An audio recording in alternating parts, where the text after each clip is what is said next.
Welcome to this week's episode of LoyalTV in Glenpool, Oklahoma. In 1905, two oilmen struck black gold and unleashed a geyser that would set in motion the events that would make Tulsa world famous. It was in 1901 when the very first oil well was discovered in Tulsa.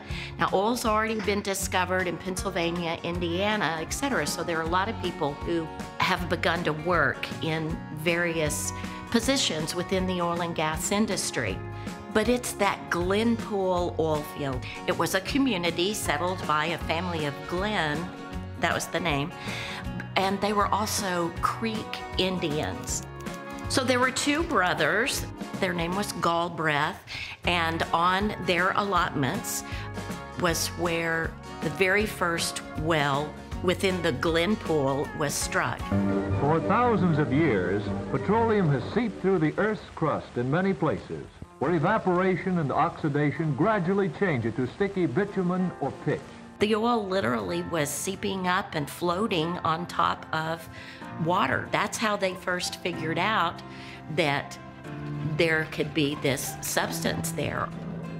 It was the businessmen who learned about or were involved in a number of different ways of the Glenpool field.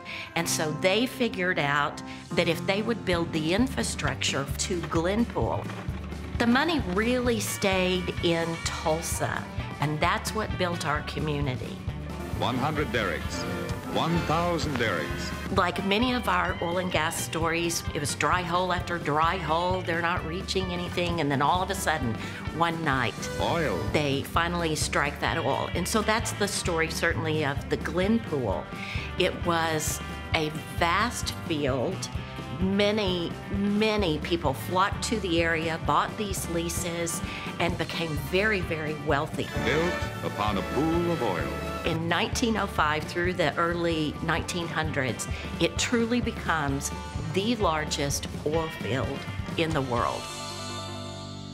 However, one of the things that happened with the Glenpool is that so many people came in and drilled in that area that the oil field was drilled very quickly.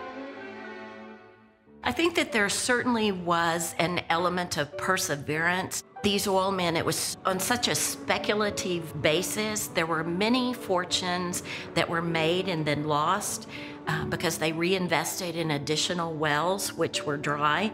But it was this idea of the sky's the limit and the ability to make those dreams come true because of the revenues from the oil fields. The story of Robert Galbraith will forever be memorialized by the 28-foot-tall monument that continues to shine his legacy across Oklahoma. Join us again next week as we continue to tell the best Oklahoma stories you've never heard, here on LoyalTV.